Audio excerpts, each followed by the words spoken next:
그 능행 스님 혼자 원력으로 이제 사회복지에 척박한 불교계에서 호스피스 병원을 7개까지 눈물 없이는 볼 수 없는 여정이 참 많았는데요.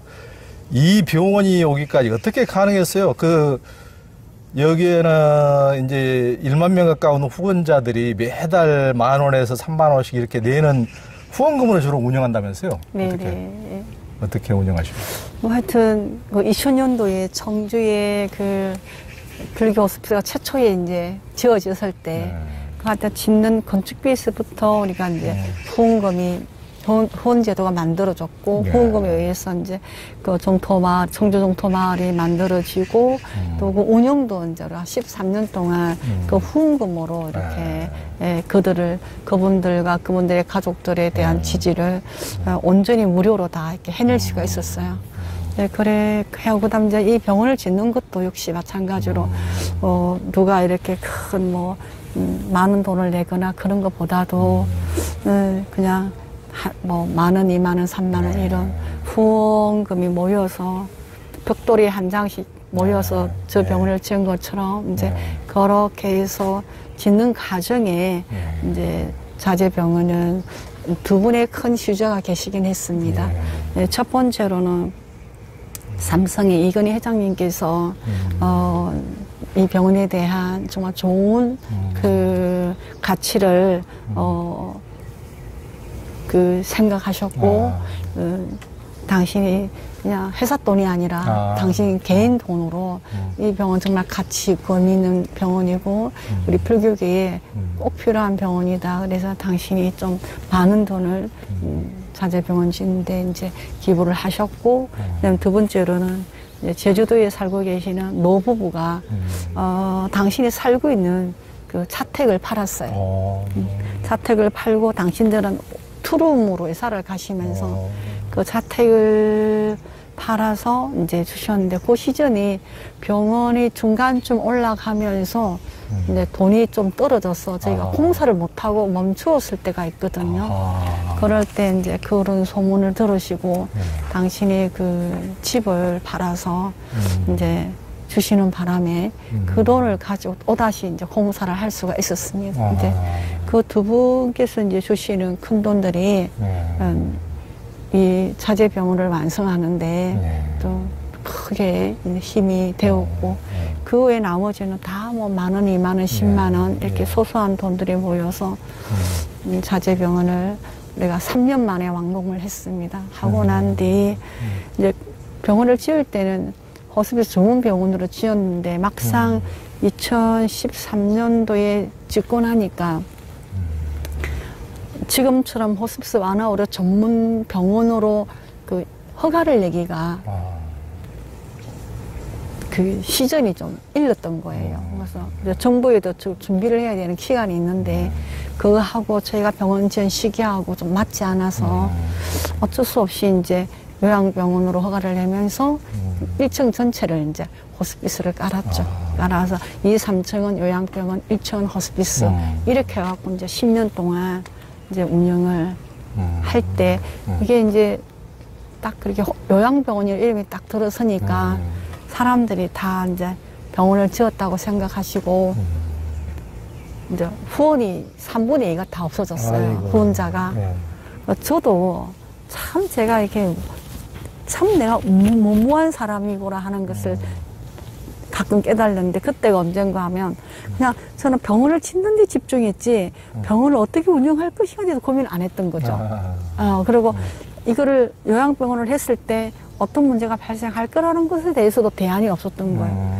그래서 이제 갑자기 병원을 짓고 지금 뭐 여러 가지 행정적인 부분을 고려해서 병원을 요양병원으로 하고 1층 전체를 호스피스를 한다고 했을 때 우리 후원자들은 이제 병원을 지었으니까 스님이 이제 알아서 잘 운영할 거다라는 그런 이제 믿음이 있어서 그랬는지 후원이 다 빠져나간 거예요. 근데 한 10,000명이 있었다 그러면 한 3,000명만 다 빠져나가는 거예요. 근데 막상 내가 이제 해보니까 진짜 언제 돈이 필요한 데가 지금부터인 거예요. 병원을 운영하면서 진짜 돈이 필요하더라고요. 그래서 참 많은 어려움과 힘듦이 있었는데 그럼에도 불구하고 일단 10년 동안은 요양병원과 호스피스를 이렇게 겸하다가 작년에 이제 어찌됐든 간에 자녀가 모은 수가 나겠지 싶어서 또 무모하게 이제 병원을 이제 요양병 10년을 졸업을 하고 이제 호스피스 전문 의료기관으로 다시 이제 본래도 돌아간 거죠. 2013년도에 만들었어야 했던 병원의 정체성을 다시 찾게 된 거죠. 많은 대가를 지불했습니다.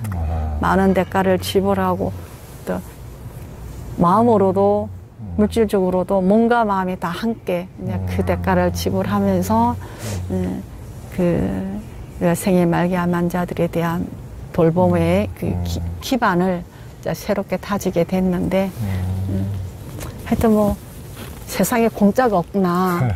좋은 일에는 좋은 일인만큼의 대가를 치러야 한다라는 걸 발견하게 됐어요.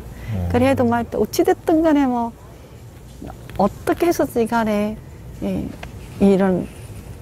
병원을 유지하고 환자들을 돕기 위해서 저 나름대로 뭐 하여튼 이 아둔한 마음과 머리를 가지고 최선을 다해보는데 하여튼 어찌어찌 해서 여기까지 왔습니다. 그러니까요. 참 거의 기적적이죠. 그러니까 네. 완전히 맨 땅에 헤딩하는 우리 ning 교수님이 저희가 아까도 이제 뭐 사무총장님 말씀도 듣고 그러니까 후원자들이 무슨 여기서는 큰 후원자들은 거의 없으시고 10,000원, 20,000원, 30,000원 내는 그 후원자들이 무슨 경제적인 능력이 있어서 후원한 게 아니고 다 김밥 말고 뭐 하고 맞아요. 전부 다 그렇게 어려우신 분들이 이렇게 후원하더라. 어려우신 분들이 참 그런 마음을 내줘가지고 그런 한 분 한 분이 모여가지고 수천 명이 이렇게 모여서 이렇게 이제 돌아가시는 분들을 이렇게 돌본다는 게 참 기적적인 일이고 여기서 뭐 이 여건이라는 게 여기서 29분이 이렇게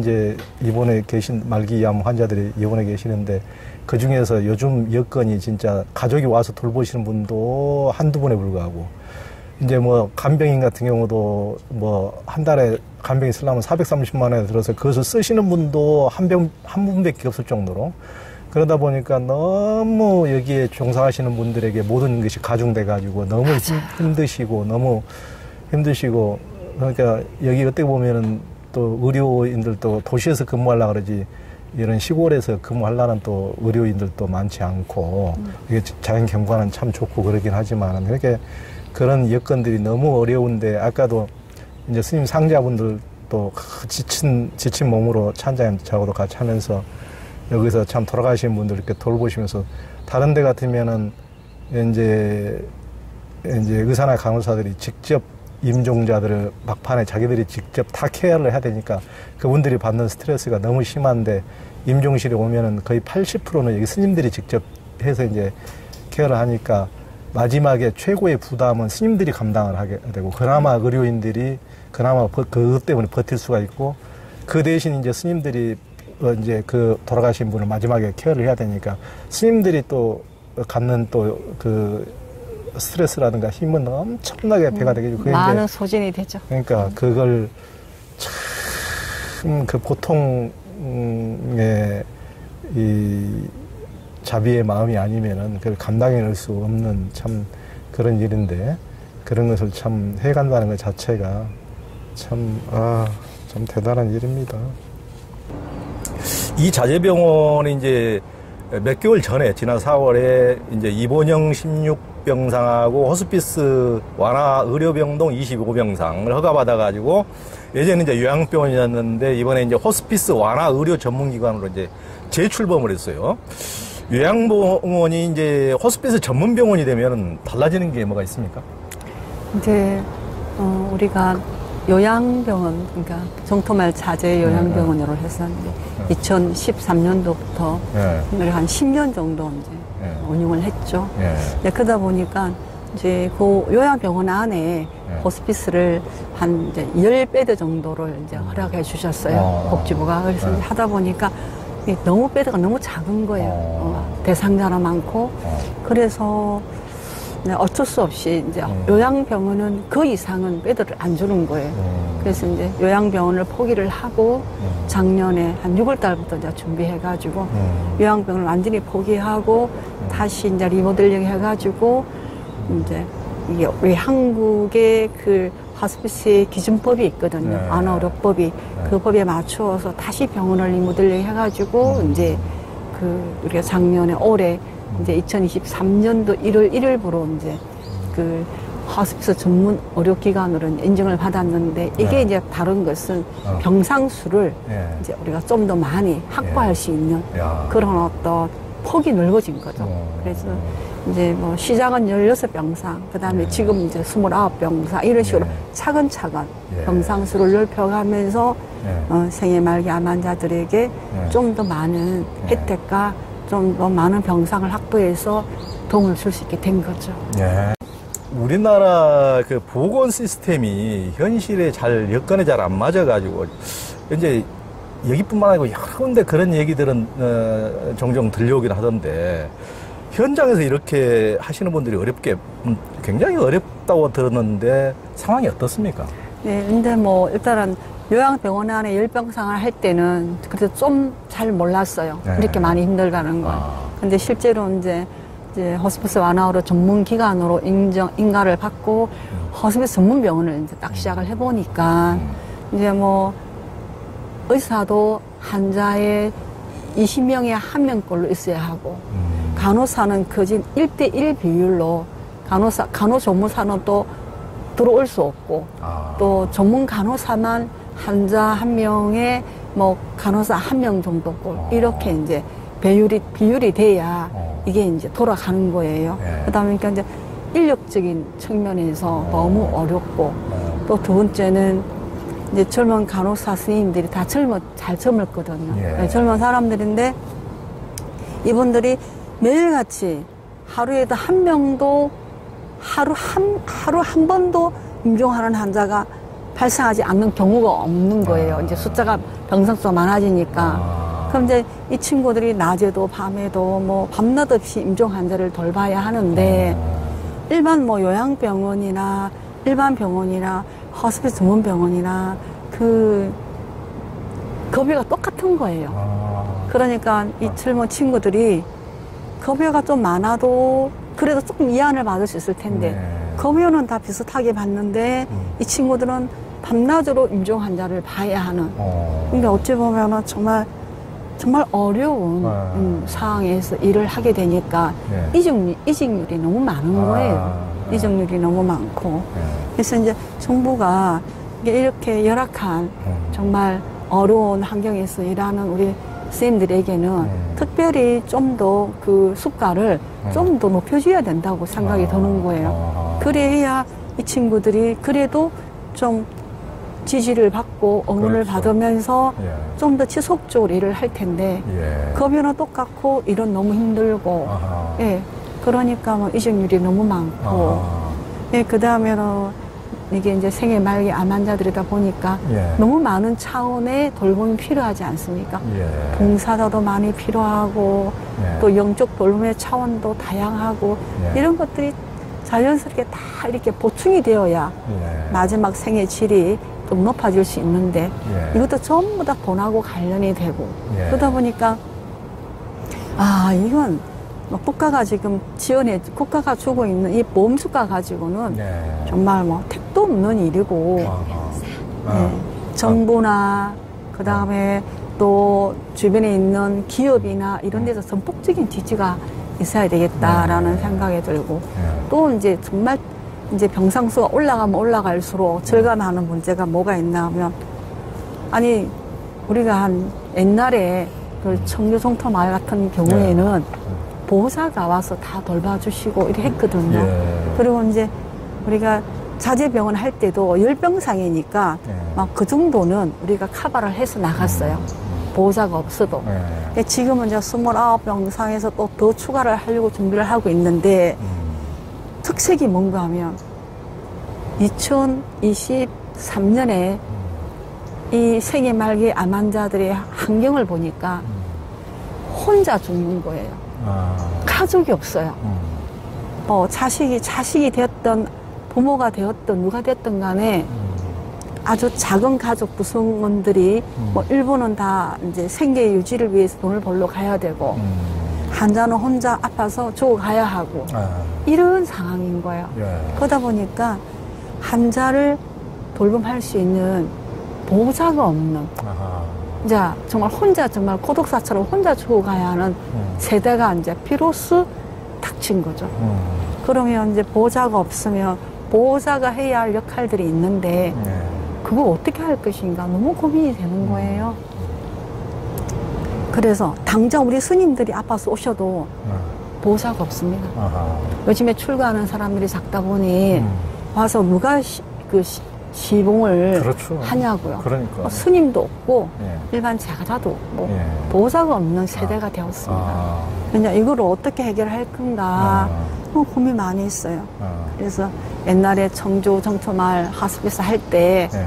그때 이제 했던 시스템이 하나 있는데 그게 뭔가 하면 품앗이 시스템이라 그래가지고 이제 이 간병인들을 저희가 채용하고 그 돈을 모금해서 간병인들에게 급여를 주면서 병원에 투입해가지고 간병인들이 1대1을 봐줄 수는 없지만 더불어 아울러서 보호자들의 역할을 그래도 좀 어느 정도 완화해 갈 수 있도록 하는 시스템. 이제 이거를 이제 이 시스템이 너무 필요한 거예요. 근데 이제 어떻게 이 코로나 시국에 그런 후원자를 마련할 것이며 어떻게 이 보호자가 없는 이 공백을 메꿀 수 있을 것인가. 이게 이제 뭐 딱 호스피스 좋은 병원 되고 올 2월달 딱 되니까 이게 너무 큰 문제가 되는 거예요. 그래서 이제 지금 일단은 이제 자재병원에 이제 후원자를 모집하기 시작했습니다. 해서 후원자를 이제 최대한 많이 모집하는 대로 이제 우리가 간병인을 채용하고 그 간병인을 병원에 투입해서 이제 보호자들이 없는 그 공백의 그 역할을 좀 대체할 수 있도록 그래서 환자의 삶의 질이 조금이라도 올라갈 수 있도록 이제 지금 현재 그런 이제 시스템을 운영을 시작했어요. 그래 안 하고는 환자가 보호자는 뭐 일주일에 한 번 정도 면회 오고 잠깐 보호가 뭐 그만이고 밤낮으로 혼자 이 생애 말기 이 소중한 시간을 혼자 그냥 보내다가 임종을 맞는 사례가 너무 많은 거예요. 그러니까 이 어떻게 하면 이분들이 마지막 삶이 좀 덜 외롭고 덜 슬프고 덜 아프면서 가족과 함께 할 수 있도록 우리가 도와드릴까 하는 게 이제 요즘에 최대 이슈죠. 예. 지금도 뭐 저희 지금 병원에는 전국에서 다 오십니다. 불자가 한 95% 되는데 전국의 대학병원에서 저희 그 자재병원에 환자들을 보내주시죠. 뭐 종교와 상관없이 오시는데 그래도 불자가 좀 많죠. 근데 이제 가장 문제가 보호자가 없다라는 거예요. 참 이게 너무 슬픈 일이죠.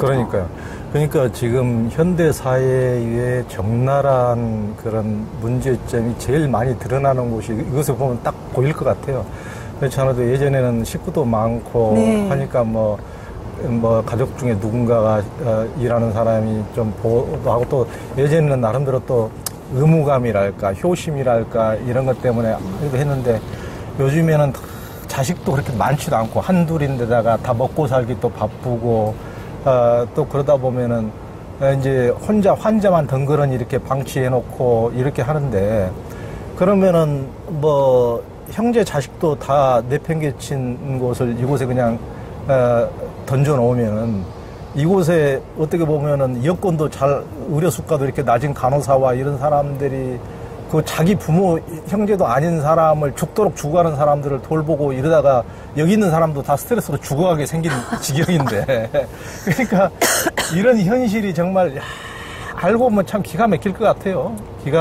예, 그렇습니다. 정말 이제 이렇게 한번 아파 보신 분들은 병원에서 입원해보고 아파 본 분들은 이해를 해요. 이게 무슨 말인지 알아요. 근데 이제 뭐 그런 경험이 좀 없는 사람들은 예. 뭐 설마 그럴까 이렇게 아마 생각할 수도 있을 것인데 예. 실제로 이제 몸이 딱 아프면 처음에 이제 뭐 암 수술하고 투병할 때는 가족들이 좀 도와주고 함께 하죠. 그러다가 이 시간이 좀 장기화되고 말기가 되고 이제 뭐 어떻게 더 이상 치료가 할 수 없는 어떤 마지막 단계에 오면 가족도 지치고 네. 돈도 다 없어지고 네. 뭐 목숨도 잃게 되고 뭐 이런 이제 상황이 이제 발생했을 때 그분들이 우리 병원에 오시는 거잖아요.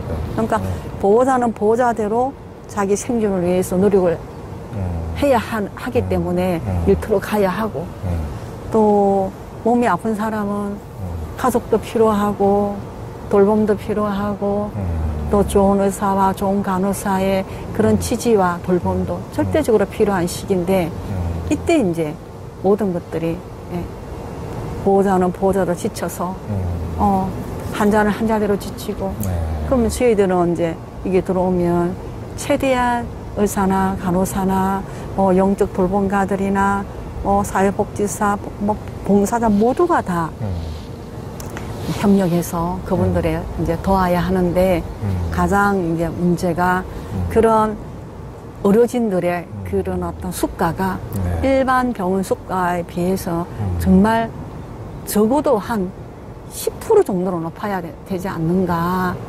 아니, 이게 제가 보기에는 한 최소한 30%는 높아야 될 것 같은데. 그 정도 너무 고사하고.